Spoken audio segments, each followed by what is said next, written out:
같은 희망을 상징하는 것입니다. 이탈리아 사람들은 이탈리아 국기를 흔들면서 베아트리체를 생각함과 동시에 자신들을 이 지옥 같은 삶에서, 이 갈 곳을 잃어버린 연옥 같은 삶에서 천국으로 인도할 수 있다는 그 희망을 발견하게 되는 것이죠. 그리고 단테의 신곡 마지막은 찬란히 빛나는 별들이 무수한 천국의 이야기로 끝이 납니다.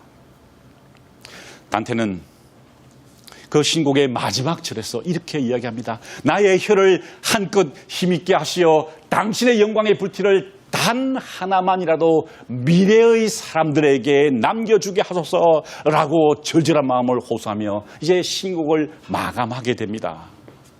단 한 개의 영광의 불티를 미래의 사람들에게 10명 중에 9명이 100명 중에 90명이 이 땅을 지옥이라 부르는 이 땅에서 단테는 이제 마지막 영광의 불티를 우리에게 전해주고 또 주고 싶었던 것이죠.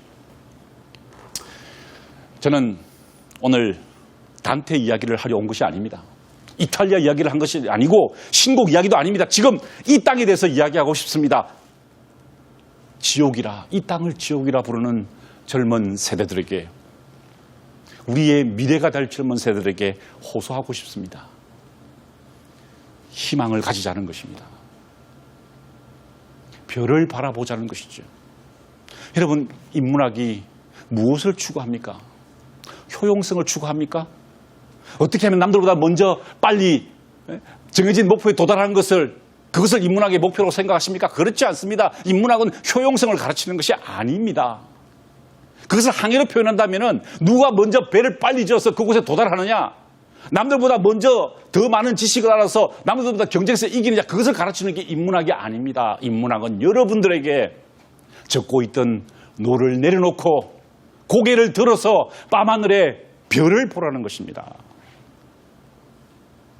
희망을 잃지 말자는 것이죠. 우리는 인생의 방향을 돌려야 합니다. 어두운 숲속에서 길을 잃고 있는 우리 자신을 발견하고 이제 방향을 돌려야 합니다. 왜 우리가 인생에서 길을 잃게 됩니까?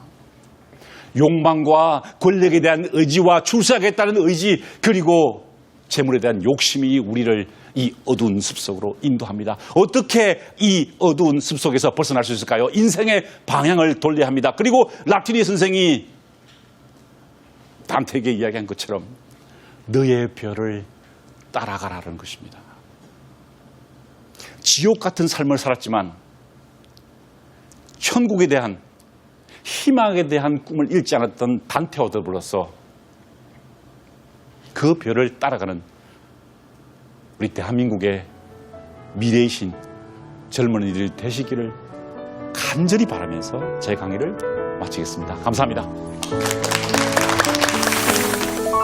김 교수님 강의 정말 잘 들었습니다. 어쩜 강의 그렇게 잘하세요? 아니, 제게도 즐거운 시간이었습니다. 네, 저도 그 학창 시절에 신곡을 읽었습니다만은 네. 굉장히 어렵게 제가 읽었던 기억이 나는데 오늘 교수님 강의를 듣고 나니까 아, 이게 이래서 이렇구나 하는 게 모든 게 다 지금 설명이 되고 있습니다. 예, 이 단테 신곡이 어려운 게 그리스 로마 전통하고 중세의 신학 전통, 특별히 그 토마스 아퀴나스가, 아리스토텔레스가 굉장히 중요한 인물이거든요. 그러니까 이게 단테 신곡을 이겨내려면은 그리스 로마 전통과 그 다음에 아리스토텔레스에서 이어졌던 토마스 아퀴나스의 전통, 그것이 다 이게 종합되어 있는 책이기 때문에 이게 읽기가 상당히 난해한. 네, 그런데 책이죠. 그럼에도 불구하고 오늘 교수님 강의를 들으니까 이제 좀 알 것 같아요. 저는. 근데 제가 단테한테 굉장히 죄를 짓고 있다는 생각이 들어요. 왜냐하면은 이 엄청난 책을 35분에 끝내야 됐으니까. 아닙니다. 굉장한 생각이 있었습니다. 아니, 그래도 아까 말씀하신 그 영광의 불티 하나처럼 이 한 강의가. 작은 불티가. 그럼요. 앞으로 좋겠습니다. 또 전체를 다 읽게 해주는 힘이 될 수 있을 것 같아요. 역시 이렇게 문학을 전공하신 교수님이라서 그 영광의 불티라는 문장 하나로. 너무 좋아서 제가 적어놨습니다. 감사합니다. 교수님, 근데 한두 가지 제가 질문이 있습니다. 아까 그 강의의 도중에 새로운 인생, 라비타 누오바. 예, 비타 누오바. 예. 그 예. 말씀을 하셨는데 네. 이 책이 예. 르네상스의 시작을 알리는 책이라고 네. 예. 그렇게 불리는 뭐 특별한 이유가 있습니까? 강 시간에도 제가 잠시 말씀드렸습니다만은 이 책이 사실은 인간의 감정을 처음으로 아주 상세하게 표현했을 뿐만 아니라 네. 내가 왜 그런 식으로 시를 썼는가에 대한 해설이 붙어 있습니다. 그러니까 이게 어떻게 보면은 어떤 시를 설명한 것이 아니라, 시를 소개한 것이 아니라 내가 왜 그 시를 썼느냐에 대한 이야기를 해석해 놓은 것이죠. 그러니까 우리는 그러니까 텍스트에 또 다른 텍스트가 들어있는 그런 책이 바로 비타 누오바입니다. 굉장히 흥미로운 책이죠. 보통 이렇게 시를 쓰면 시는 시만 발표하잖아요. 그죠? 네, 네. 그럼 평론가들이 그걸 평론합니다. 근데 네. 이 사람은 자기가 시를 쓰고 네. 그걸 가지고 자신이 또 평론을 붙였어요. 네. 그게 무슨 말입니까? 자신의 심정을 객관화시켰다는 거죠. 자신의 그 시작의 의도를 객관화시켰습니다. 그러니까 이 르네상스가 사실 인간의 본질을 보는 것인데요. 이제 단테는 자기 스스로를 보는 게 된 거죠. 그러니까 다른 사람의 시를 읽고 감동을 한 게 아니라 자신의 시를 소개하고 내가 이런 의도로 시를 썼다라고 자신을 조명하면서 자기 자신을 객관화시킨 그런 놀라운 책입니다. 사실 요즘 그러지 않죠. 그러니까 단테는 정말 네. 알면 알수록 네. 더 깊어지고 그래서 네. 좀 더 읽고 싶은 그런 생각이 들게 만드는 그런 작가인 것 같습니다. 그런 것 같아요. 네. 교수님 아까 연옥을 잠깐 예. 언급하셨는데 네. 그 연옥이 사실 좀 생소합니다. 그렇죠. 천국과 지옥은 구별이 딱 되니까 그러니까요. 알겠는데 예. 신곡에 연옥이 포함된 이유라든가 네네. 단테에게 연옥이 궁극적으로 무엇이었는가 이걸 예. 조금 설명해 주실 예. 수 있으신지요? 사실 그 연옥이라는 개념은 우리에게 익숙하지 않은 개념이죠. 뭐 천국 아니면 지옥 이렇게 우리가 이해를 하는데 그 중간 단계가 바로 연옥입니다. 근데 흥미로운 것은요. 이 연옥이라는 개념이 생긴 것이 11세기 후반, 12세기 초반이었다는 것입니다. 그러니까 단테 입장에서 볼 때는 굉장히 생소한 개념, 새로 생긴 개념을 자신의 책에 도입한 것이죠. 과감하게 도입한 것입니다. 이것이 어떤 의미가 있냐면은 그러니까 단테는 현대사죠. 우리가 보기에는 굉장히 11세기, 12세기가 옛시대지만 네. 자기 시대에 볼 때는 완전히 최신의 이론을 자신의 책에다가 도입해서 거기에서 일어난 일들을 상상의 세계로 풀어냈다는 것이 참 의미가 있는 것이죠. 그러니까 단테는 그 기독교 전통에서 그리스도교 전통에서 나왔던 새 개념을 과감하게 수용해서 기존의 아리스토텔레스주의나 토마스 아퀴나스주의뿐만 아니라 새로운 사상을 도입하는 그런 적극적인 사람이었다는 점에서 굉장히 의미가 있는 그런 부분이라고 생각합니다. 그래서 정말 늘 업데이트되어 있는 자신을 이렇게 소개하려고 했던 것 같아요.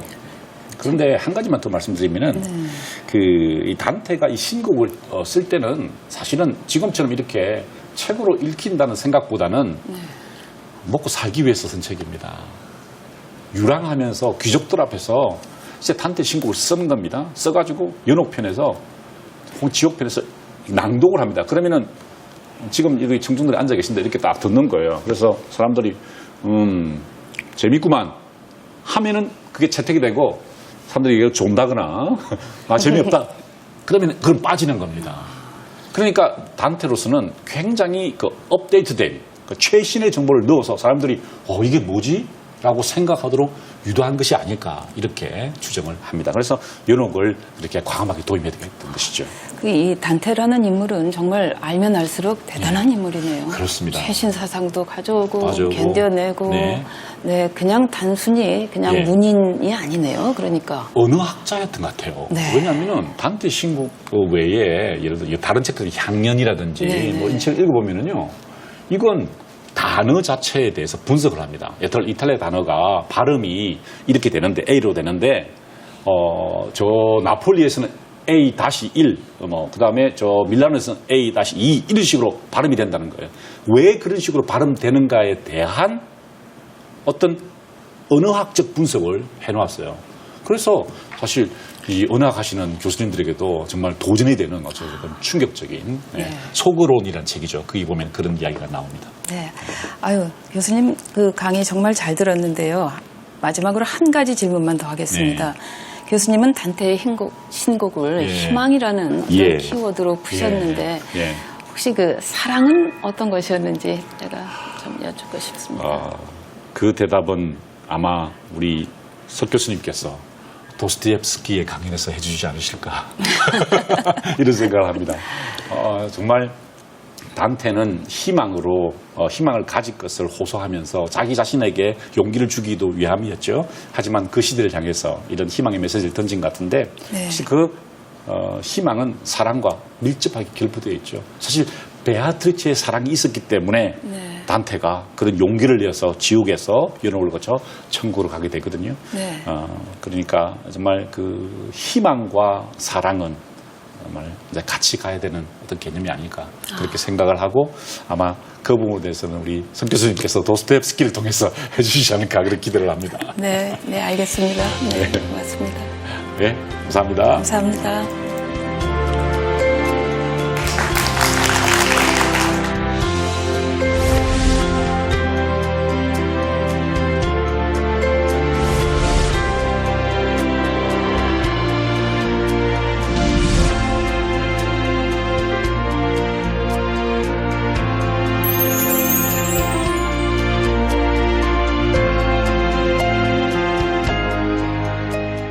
자, 도스토옙스키 심오하다고 제가 말씀을 드렸습니다만은 심오하다는 게 난해하다는 얘기는 아닙니다.